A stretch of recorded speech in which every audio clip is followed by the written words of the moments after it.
Kasi pag tumagal ka na dito, na-adapt mo na yung fully adapted ka na sa culture nila, way of Oo. living, yung talagang mentality mo, Canadian na eh. Oo, Let's tama say, yun. let's say, eto, sabihin ko sa'yo, nung una kang dumating dito, nagko-compute ka, nagko-convert ka.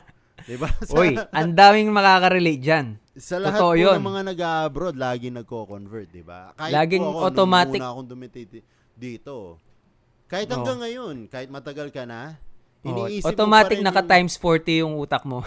oo, yung times Pero 40 or, mawawala din yun, di ba? Ako nawala na.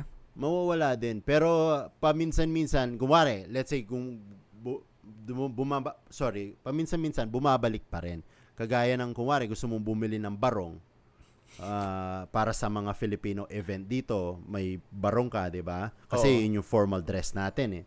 So, bibili ka ng barong dito sa online, let's say $100, 4,000 pesos.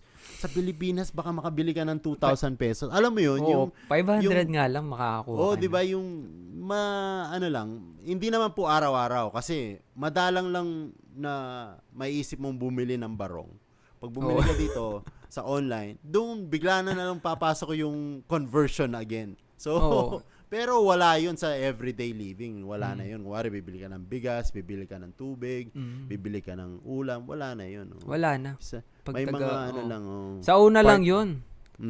Di sa ba? una lang yun. Oh. Talagang ay, ang mahal naman. Sa Pilipinas nga, ganito lang yung presyo niyan eh. Oo, isang Diba? factor yan. Oo. So, yun. Tapos, later on, may enjoy mo naman yung buhay dito. Ang masasuggest ko sa mga bago, ito po, mga suggest ko lang. Based on my experience, di ko naman po pipilitin na ganitong gawin nyo. Embrace nyo yung lamig.